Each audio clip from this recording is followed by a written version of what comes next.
Hello everyone, welcome back to pharma galaxy again. तो आज के इस वीडियो में हम देखने वाले हैं list of the different schedules of the drug and cosmetic act. जो कॉस्मेटिक एक्ट है 1940 का, उसमें डिफरेंट 23 शेड्यूल्स पूछे जाते हैं। बहुत सारे कॉम्पिटिटिव जैसे कि जीपैट, नाइपर्ड, फार्मासिस्ट एग्ज़ाम कौन से भी स्टेट्स की हो, हर टाइम इससे एक या दो क्वेश्चन पूछे ही जाते हैं।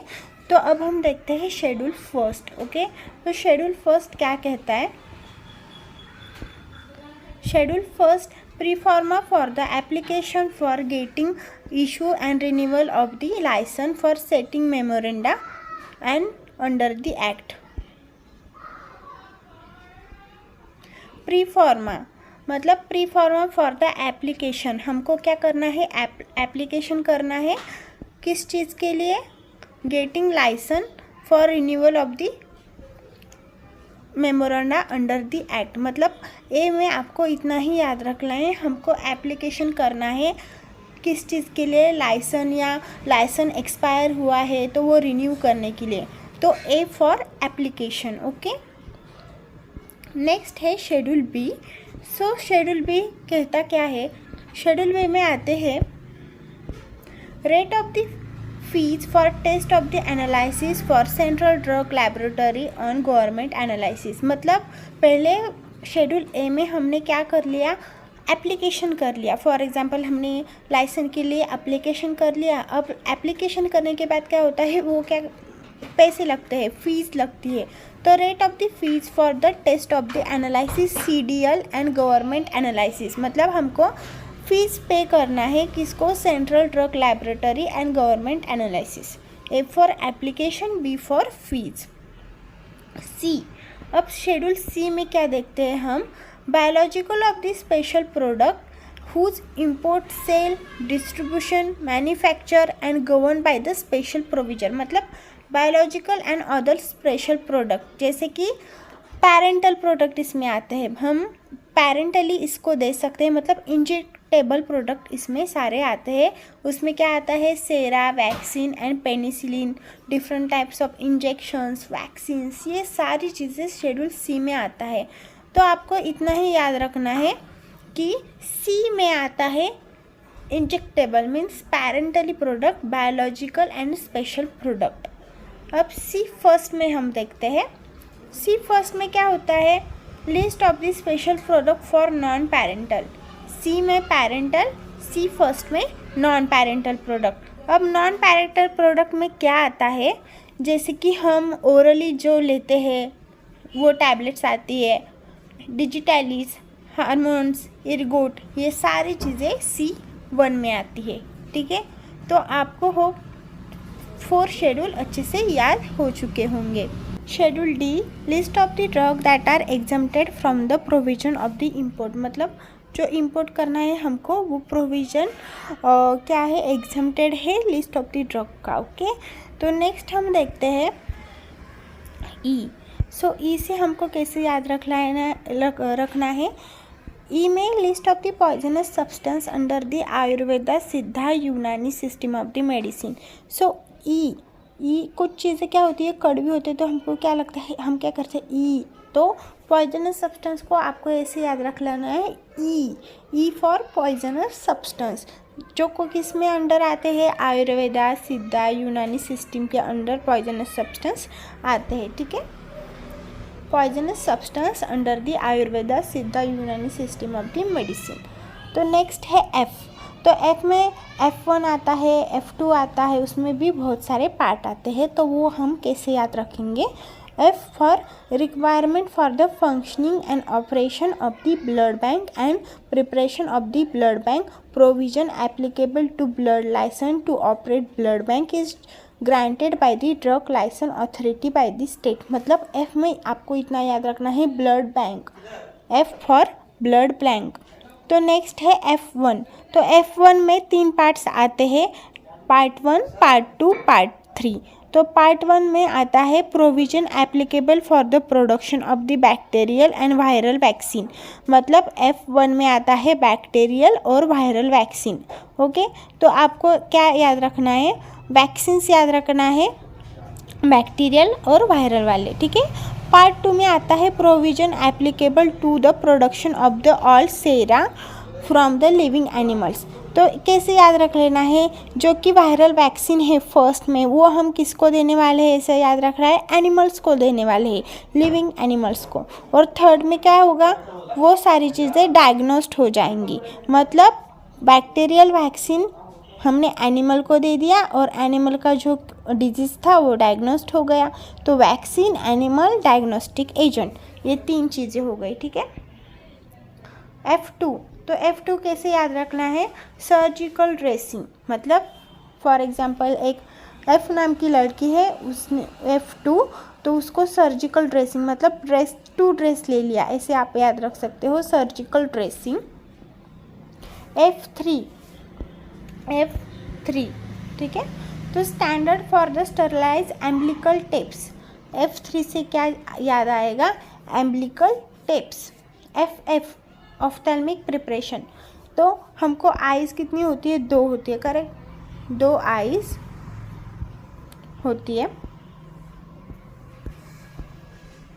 तो FF यहाँ पर बताया गया है। तो ऑफ्थेल्मिक प्रिपरेशन कैसे याद रखना है, 2 या 5, तो 2 या आइज़ आपको ऐसे याद रखना है, और आइज़ का मतलब क्या हो गया, ऑफ्थेल्मिक प्रिपरेशन। बाद में आएगा G, list of the substance that are require use only medical supervisions, ठीक है। तो G मतलब गर्ल, आपको ऐसे याद रखना है, गर्ल, जो कि क्या है, मेडिकल सुपरविजन है, मतलब एक लड़की है वो क्या कर रही है, मेडिकल में सुपरवाइज्ड है, आप ऐसे याद रख सकते हो। इसका मतलब G for list of the substance that are required to be used only medical supervision which are label accordingly, मतलब हम मेडिकल सुपरविजन से ही जो सब्सटेंस है उसका लिस्ट ले सकते हैं, लेबल वगैरह सारी चीज़ें, ठीक है। अब नेक्स्ट शेड्यूल हमको देखना है, शेड्यूल H। तो शेड्यूल H में क्या कहा गया है, list of the prescription drug which are sold by retail only on prescription of register medical practitioner. मतलब H से क्या होता है, प्रिस्क्रिप्शन ड्रग, मतलब जो डॉक्टर हमको पर्ची में लिख के देते हैं वो वाले ड्रग्स कौन से शेड्यूल में आएंगे, शेड्यूल H में आएंगे, ठीक है, शेड्यूल H में आएंगे, list of the prescription drugs.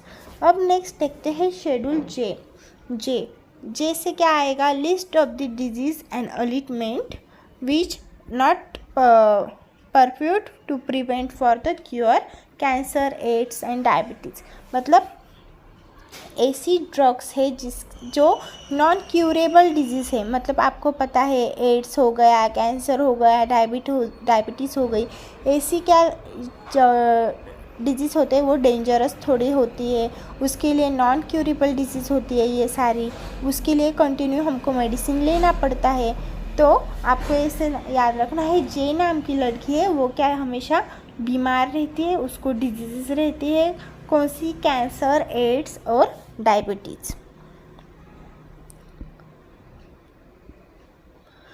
बाद में हमको देखना है के, list of the drug that are exempted certain provision regarding the manufacturing, ठीक है। तो हमने डी भी देख लिया, list of the drug which are exempted, और अब ये हो गया के, तो ये 2 ड्रग कौन सी है, डी और के एग्जेम्प्टेड है। नेक्स्ट है एम। तो एम को आपको कैसे याद रखना है, सबको पता है, M means good manufacturing practices, आप सबको पता है, good manufacturing practices and premises of the equipment, वो आता है एम में। तो एम में भी थोड़े पार्ट्स है वो हम देख लेते हैं।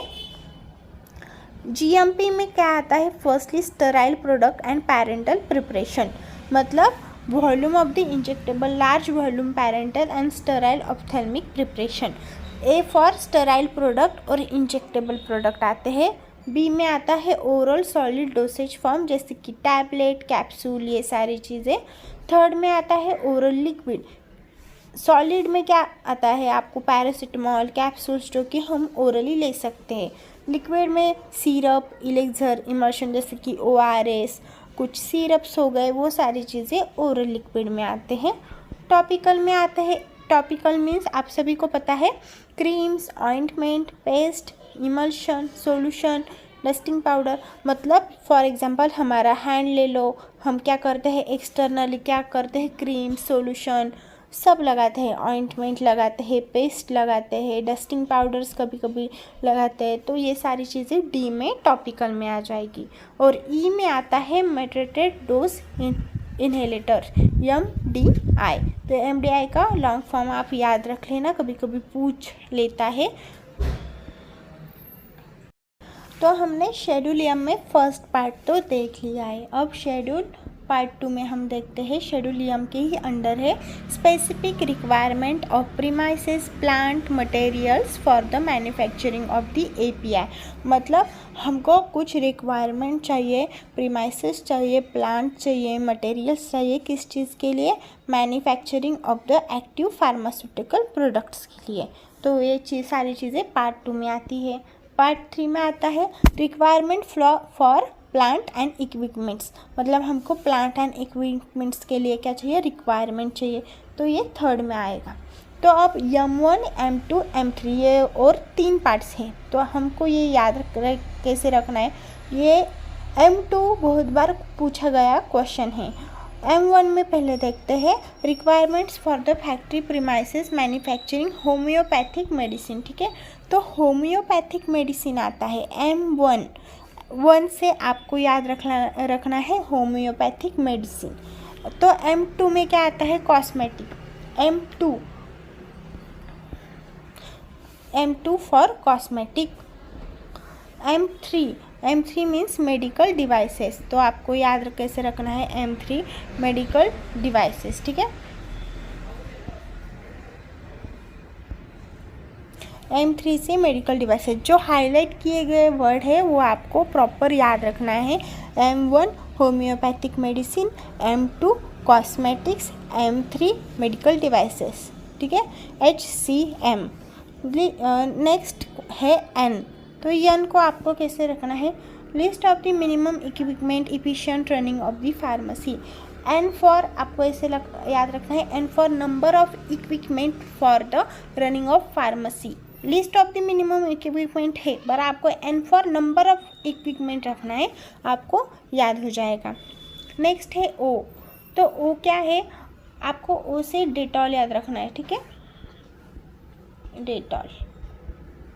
अब डेटॉल याद क्यों रखना है, पहली चीज़ तो O में क्या आता है, सारे डिसइंफेक्टेंट फ्लूइड्स आते हैं। ठीक है, डिसइंफेक्टेंट फ्लूइड्स मतलब फॉर एग्जांपल डेटॉल हो गया, लाइसॉल हो गया, सैवलॉन हो गया। तो ये सारी चीज़ें किस में आती है, डिसइंफेक्टेंट फ्लूइड्स में आती है। तो इस वजह से हमको याद रखना है O for Dettol. Dettol means disinfectant fluid. तो इसमें आता है फिनॉल, H2O2 और अल्कोहल। तो इसमें भी 2 पार्ट्स है, आप देख सकते हो। पार्ट 1 में लिखा है provision applicable for black foods and white fluids. मतलब 2 पार्ट हुए। पार्ट 1 में आया ब्लैक फूड और वाइट फ्लूइड, और पार्ट 2 में आया अदर फ्लूइड। तो ये इतना पार्ट 1 पार्ट 2 तो पूछा गए नहीं है कभी, इतना याद रख लेना, O फॉर डिसइंफेक्टेंट फ्लूइड। तो P से आपको नेक्स्ट शेड्यूल याद रखना है, P for period, life period for किस चीज़ का, ड्रग का। मतलब क्या हो गया, एक्सपायरी। इंसुलिन इंजेक्शन 24 मंथ्स में क्या होता है, एक्सपायर होता है। तो आपको ऐसे याद रखना है, P फॉर लाइफ पीरियड। और P1, अब P और P1 में कंफ्यूजन मत होना, क्योंकि सिंपल ट्रिक है। P1 में क्या होगा, पैक साइज। अब इधर 1 है, 1 पैक, ऐसे याद रख लेना, 1 pack of glass, 1 pack of कुछ भी। तो 1 से पैक रख लेना, P से पीरियड याद रख लेना। ठीक है, नेक्स्ट है शेड्यूल Q। तो शेड्यूल Q में क्या आता है, 2 पार्ट्स आते हैं। First one is the list of the dyes and colour pigments permitted to the cosmetics and soaps. मतलब जो हमारे डाइज होते हैं, कलर्स होते हैं, पिगमेंट्स होते हैं, जो कि कॉस्मेटिक्स और सोप्स में यूज़ किए जाते हैं। अब Q पार्ट 2 में देखते हैं list of the colours permitted by the soaps. मतलब बस कलर्स को ही आपको याद रखना है, कलर वर्ड को। और पार्ट 1 में डाइज, कलर एंड पिगमेंट्स को याद रख लेना है। ठीक है,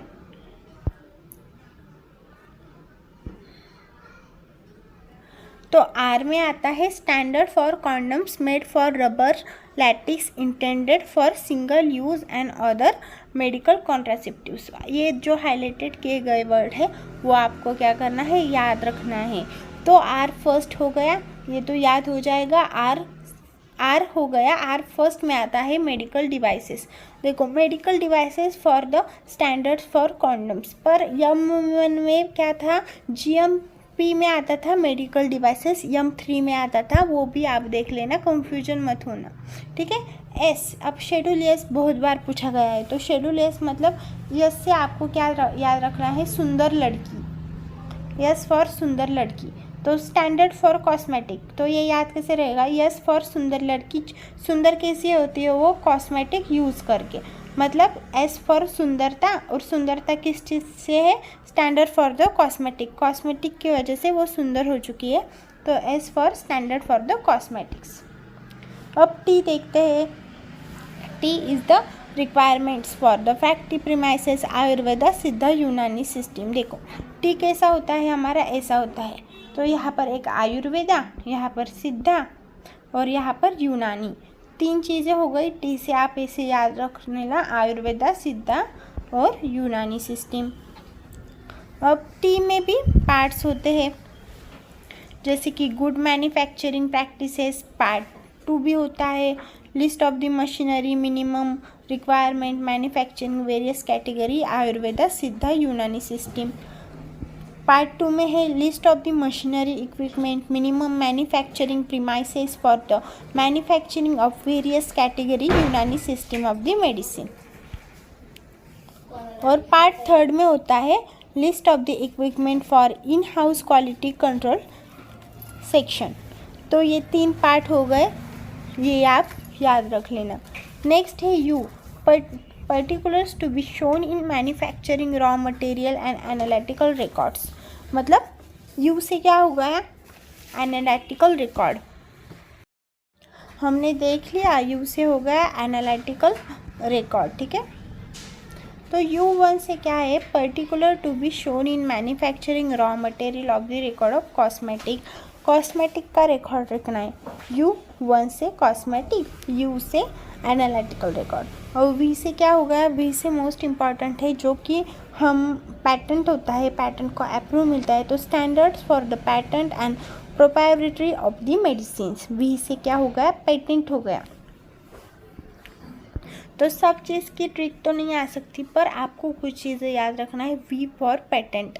W, शेड्यूल W बहुत बार पूछा गया है, 2021 में भी पूछा गया है। List of the drug which are to market under the generic drug names only, मतलब जो जेनेरिक ड्रग्स होती है वो आता है शेड्यूल W में, ठीक है। तो ये सिंपल याद रख लेना, W for generic names only under the list of the drugs. अब शेड्यूल एक्स हम देखते हैं। Schedule X is narcotic and psychotropic substance whose import the manufacturing, sale, labelling and packaging govern by the special provision, ठीक है। तो schedule x में क्या आता है, नार्कोटिक एंड साइकोट्रॉपिक सब्सटेंस, मतलब जो नशे वाली ड्रग्स होती है, जो ज़्यादा सेवन करने से लोगों को एडिक्शन हो जाता है, उसके साइड इफ़ेक्ट हो जाते हैं, वो आता है शेड्यूल एक्स। एक्स से ही याद रख लेना खतरा, और खतरे में कौन सी ड्रग आएगी, नार्कोटिक एंड साइकोट्रॉपिक ड्रग, जैसे कि हो गया तंबाकू, ओपियम, चरस, गांजा, ये सारे ड्रग्स किस में आते हैं, शेड्यूल एक्स में आते हैं। और last but not least schedule Y. तो शेड्यूल वाई सभी को पता है, क्लिनिकल ट्रायल, जो कि आप सभी को पता है। क्लिनिकल ट्रायल 4 फेज होते हैं, first clinical, second, third, therapeutic, safety, efficacy, post marketing surveillance, ये सारे जो शेड्यूल वाई में आता है। Clinical trial, requirement of the guideline in clinical trial import the manufacturing of the new drug, मतलब जब न्यू ड्रग मार्केट में launch होता है तो पहले बहुत सारे उसमें फेजेस आते हैं। डायरेक्ट ड्रग मार्केट में लॉन्च होता है क्या, नहीं, उसमें पहले क्लिनिकल ट्रायल होते हैं, एनिमल पे टेस्टिंग होती है, फिर ह्यूमन बॉडी पे टेस्टिंग होती है, फिर सब रिजल्ट पॉजिटिव आने के बाद NDA अप्रूवल देता है, और बाद में मार्केट में ड्रग की जर्नी स्टार्ट होती है। तो वो कब किस में आता है, क्लिनिकल ट्रायल किस में होते हैं, शेड्यूल वाई में। तो होप आपको ये वीडियो अच्छा लगे हो। Thanks for watching.